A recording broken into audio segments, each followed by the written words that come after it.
En primer lugar, digo, y lo propongo como ejes para discutir, yo creo que ustedes podrían en todo caso tomar alguno de estos ejes y convertirlo en materia de debate con los maestros y profesores, aceptando además que áreas diferentes del currículo podrían ser a su vez diferencialmente adecuadas para unos u otros de estos saberes que yo voy a volcar aquí. Posiblemente no sea lo mismo la continuidad que se requiere para el aprendizaje matemático que lo que se puede hacer en términos de los ritmos, por ejemplo, en el aprendizaje de las ciencias sociales, donde es posible, digamos, concentrarse durante mucho tiempo en un único tema y darle en profundidad, y si después cambiamos de tema, algo de lo aprendido en aquella primera experiencia se recupera, pero no tiene por qué haber una secuencia estricta de contenidos. Bueno, habrá que discutir esto asignatura por asignatura en todo caso, pero comentar algunos de los saberes pedagógicos didácticos que surgen de las experiencias de las escuelas, de los programas de inclusión educativa y también de las investigaciones desarrolladas en torno a rupturas de la monocronía. Parece parte del saber pedagógico esta idea de selección de ejes temáticos que permitan distintos niveles de aprendizaje. Alguien decía alguna vez que si yo hago, ¿vieron el típico formato escolar donde alguien hace una pregunta, los alumnos contestan y el docente automáticamente evalúa? El tipo, por ejemplo, no sé, ¿qué son? ¿De qué habíamos dicho que eran los electrones? Y un alumno que contesta y uno que le dice muy bien o que le da la palabra a otro. Bueno, si uno quiere que las respuestas de los alumnos sean más interesantes que fragmentos muy pequeñitos de información, una de las cosas que uno tiene que aprender es hacer preguntas más interesantes, porque si la pregunta es muy corta, la respuesta obviamente también es muy corta. Lo mismo se puede decir de los contenidos. Ciertas selecciones temáticas que hacemos son tan fragmentadas ellas mismas que es imposible pensar que en torno a ellas puedan estructurarse distintos niveles de aprendizaje. Si nosotros queremos manejar varias cronologías de aprendizaje, una de las propiedades que tienen que tener, por lo menos algunos de los temas que propongamos, es que estos temas permitan distintos niveles de aprendizaje. Esto implica recortes de contenido muy diferentes de esta hiperfragmentación a que nos puede haber conducido el saber monocrónico. En segundo lugar, no es solamente definir, por ejemplo, núcleos temáticos más poderosos, más potentes, por ejemplo, el proyecto de instalaciones eléctricas en un barrio carenciado de la ciudad, sino además traducir estos diferentes niveles de aprendizaje de maneras concretas en la programación, porque si no el tema termina siendo un tema de una enorme envergadura, pero luego dentro de esa enorme envergadura solamente enganchan a aquellos que siguen el que termina siendo el nivel estándar de aprendizaje. Las experiencias de aceleración, por ejemplo, enseñan que aún para los casos de aceleración, donde todos los chicos vienen con extraedad, todos los chicos vienen con bajos niveles de aprendizaje, aún allí, donde han sido homogeneizados por su condición, por ejemplo, de bajos niveles de aprendizaje, se producen muchas diferencias en cuanto a los ritmos y niveles de aprendizaje de los chicos. Y si la respuesta es hacer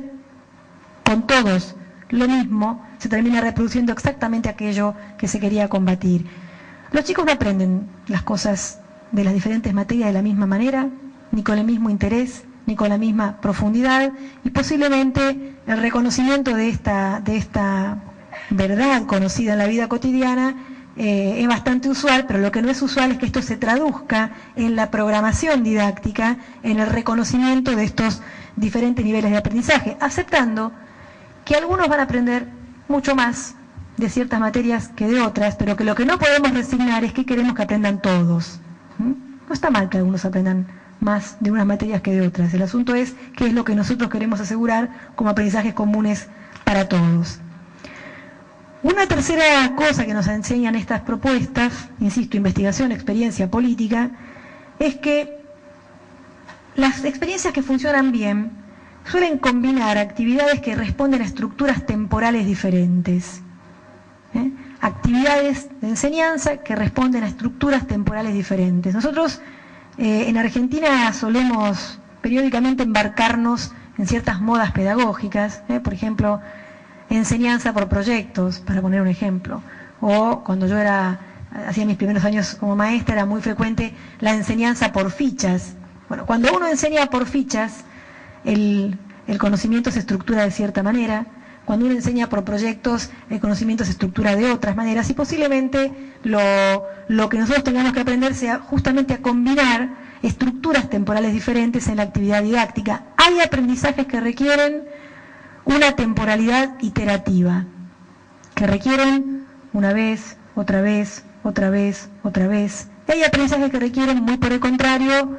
digamos, concentración, intensificación y profundización. Y no se trata de uno u otro, se trata de evaluar en términos didácticos la mejor estructura temporal que se corresponda con aquellos aprendizajes que nosotros queremos promover en los chicos.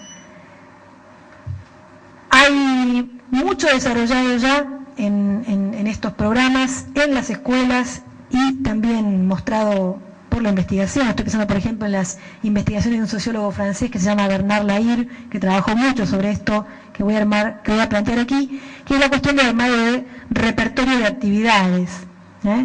Los repertorios de actividades, cuando uno cuenta con un buen repertorio de actividades, bien diseñado, no consignas recortadas y fotocopiadas, sino un buen repertorio de actividades que va creciendo en la medida en que su trabajo profesional le permite hacerlo, lo que uno va teniendo es un recurso con el cual manejar cronologías de aprendizaje diferentes. Bernard Lahire hizo un estudio súper interesante sobre cómo aprenden a enseñar los maestros de la escuela primaria francesa, y él mostraba que, para el caso de la escuela francesa, la gran diferencia entre el maestro experto y el maestro novato era que el maestro experto había desarrollado a lo largo de su trayectoria una serie de repertorios de actividades, algunas de un alto valor didáctico, que él sabía cómo administrar y en qué momento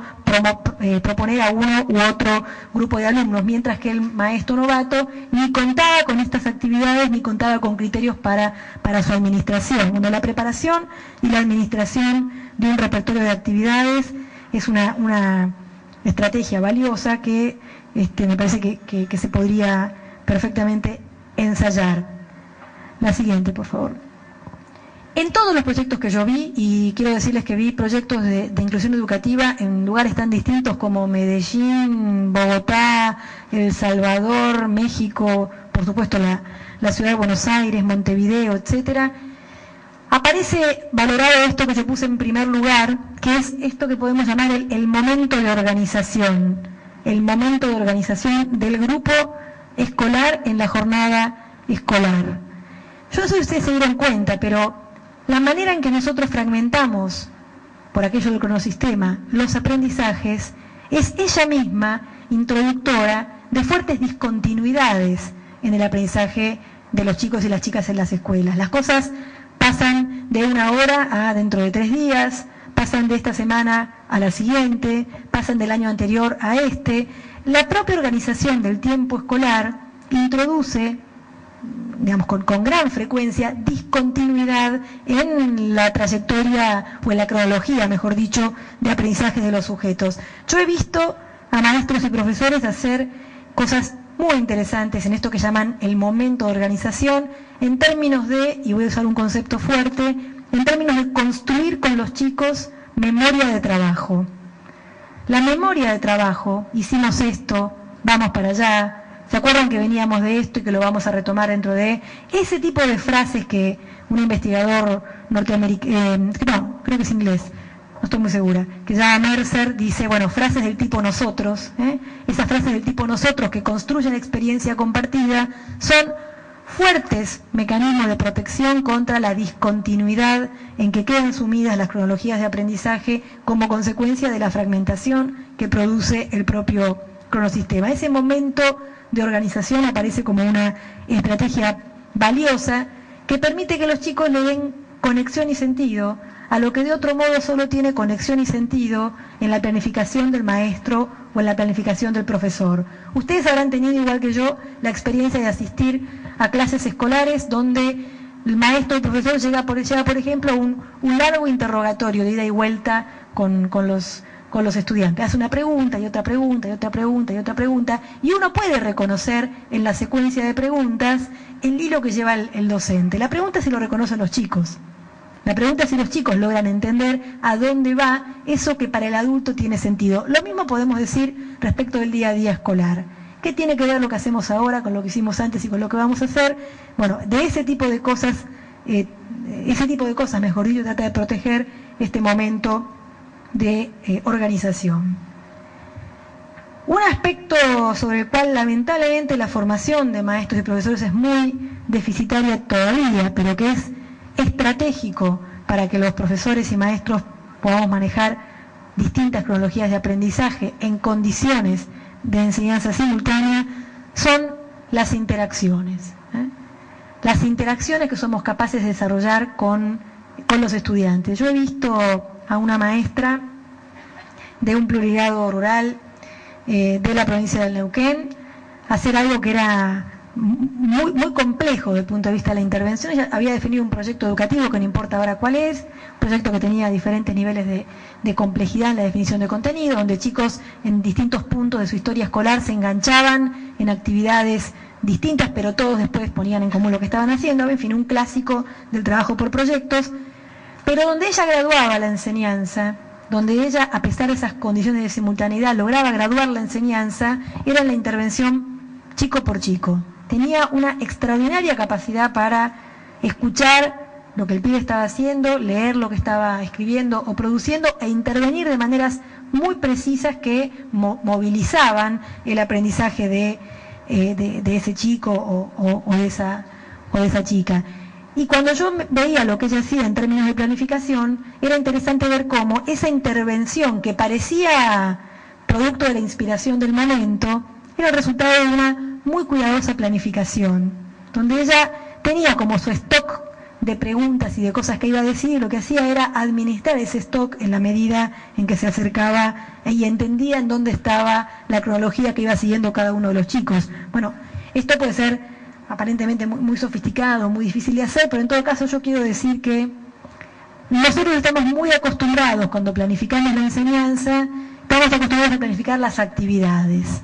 Y no estamos para nada acostumbrados a planificar cómo vamos a intervenir a propósito del desarrollo efectivo del aprendizaje de los chicos. Así que la intervención es un lugar muy potente para manejar, ¿sí?, el ritmo de aprendizaje de chicos diferentes en condiciones de enseñanza simultánea. Un otro aporte que me parece que podemos hacer para la ruptura de las monocronías tiene que ver con la formación de los alumnos para el trabajo autónomo. No estoy hablando del trabajo solitario,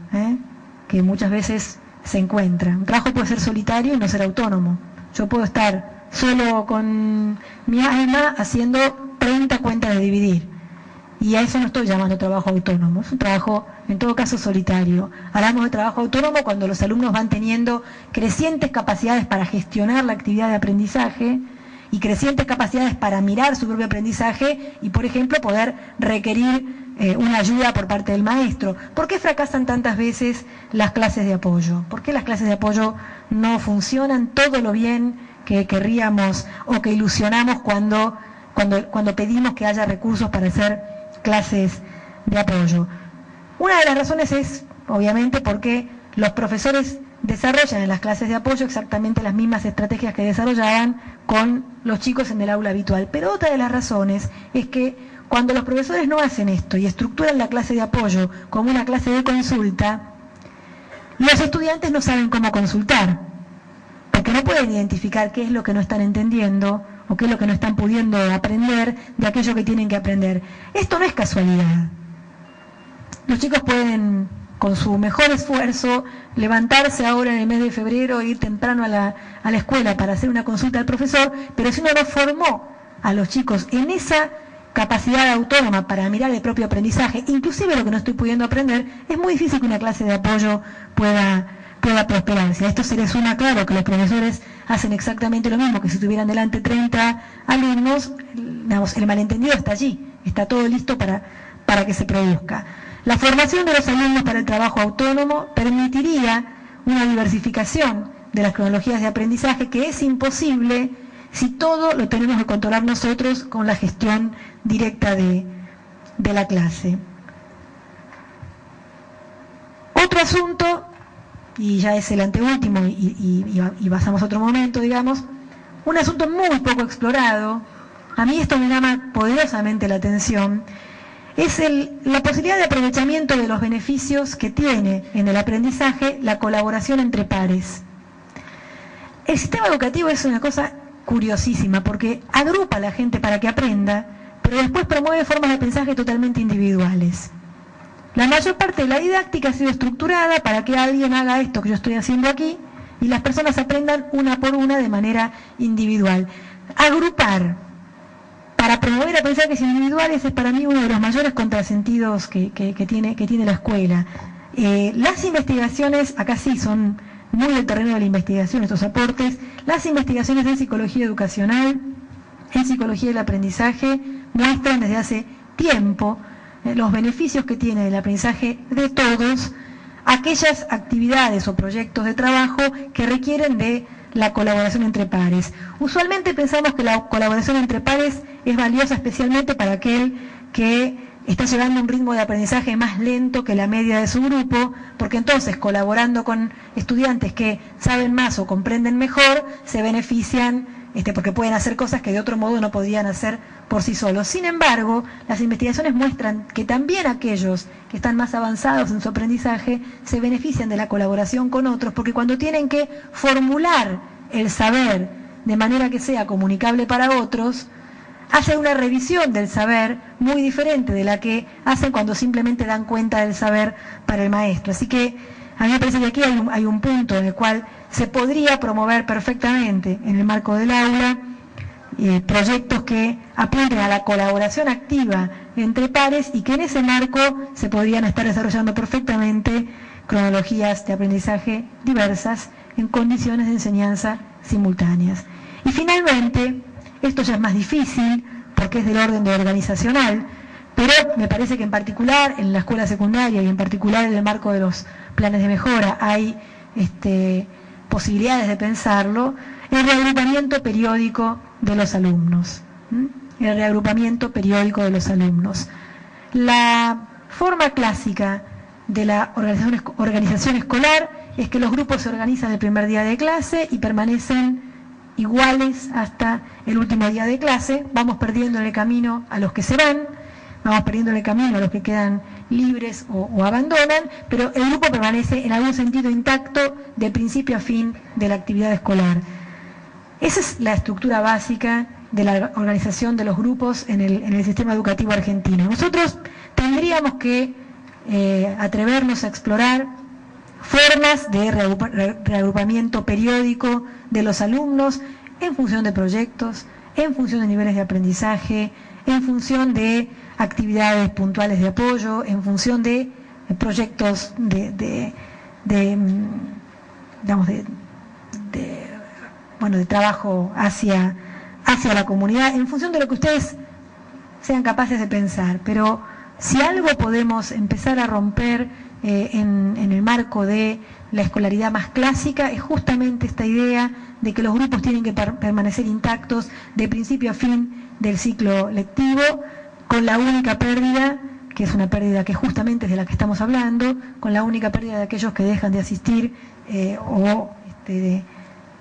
que quedan libres por inasistencia. Me parece que el reagrupamiento periódico de los alumnos tendría muchísima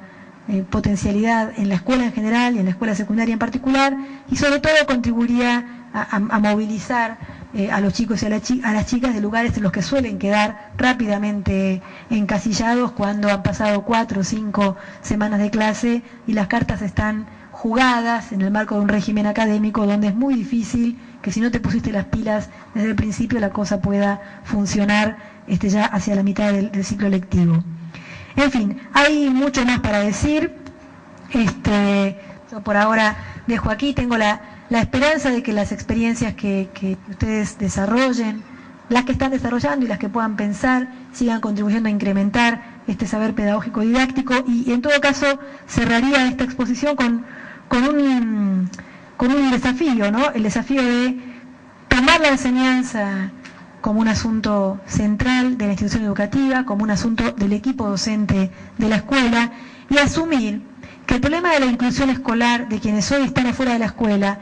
es en parte un problema de recursos económicos de la familia, es en parte un problema de intersectorialidad de la política, para que con la política educativa converja la política social, la política sanitaria, etcétera, pero es también un problema de política pedagógica, es también un problema de enseñanza. De lo contrario, removidos o por lo menos atenuados algunos de los obstáculos que conspiran contra las trayectorias escolares que queremos continuas, completas y todo lo que decíamos al principio, nos vamos a encontrar con imposibilidades del orden de la enseñanza. Y la enseñanza sí es el renglón que nos compete a nosotros, no le compete ni a salud, ni a promoción social, ni a las áreas jurídicas, nos compromete a nosotros como responsables en diferentes niveles de responsabilidad, por supuesto, pero todos los que estamos aquí tenemos altas responsabilidades respecto a la enseñanza en el sistema. Muchas gracias.